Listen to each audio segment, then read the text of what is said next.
Before we dive into those competencies and how to create content, we need to also have a really deep understanding of how our brain works.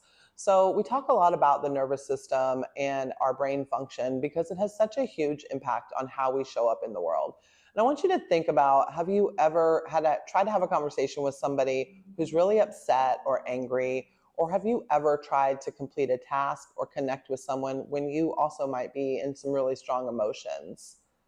We all know that it's very difficult to build that connection or to have a real capacity to complete tasks when we're in a strong emotion. And a good example is thinking about a young child. If you have like a toddler who's having an emotional outburst, maybe they're really having a physical outburst with that too, right? We've all seen kids screaming, yelling, throwing themselves on the floor. And you go up to them and you were to say, let's have a conversation right now. Or do you know what your alphabet is? Or something along those lines.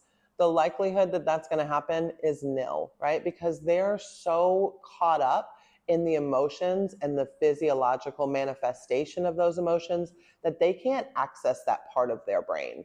And that's what we need to really apply to everything we do, but especially when we're doing SEL work. So if we think about how the brain is set up, one way to imagine that is it's a building, and we have a basement, we have a first floor, and then we have our top floor. And the basement is our survival brain. This is where we're at when we feel unsafe in our body, when we feel threatened. And during that space in that survival brain, what we're doing is we're focused completely on staying alive. So accessing our emotional brain and our thinking brain isn't possible. And physiologically, how that shows up often is rapid heartbeat or that dreaded slow heartbeat. Breath comes up for fight flight, or maybe it starts to suspend or feel like you're having a hard time getting air in for freeze or fawn. And our eyes are darting. We might feel that need, like that toddler, to let things out through loud expressions. There's so many things that are going on, but we're in a survival brain, right? We feel threatened. We're not able to connect, and we're not able to learn anything. So if we're thinking about a school setting, it's really impossible for students to learn when they're in that basement survival brain.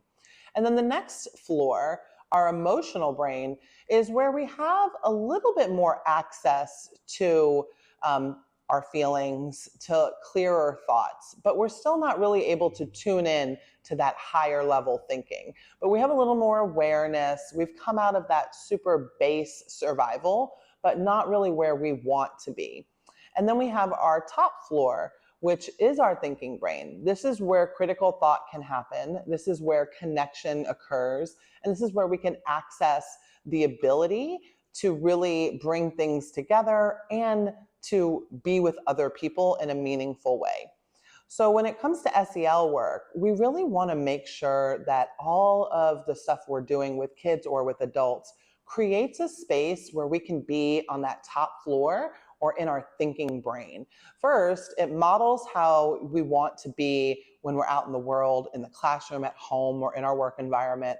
But also, it allows our participants the ability to really bring material in and create change.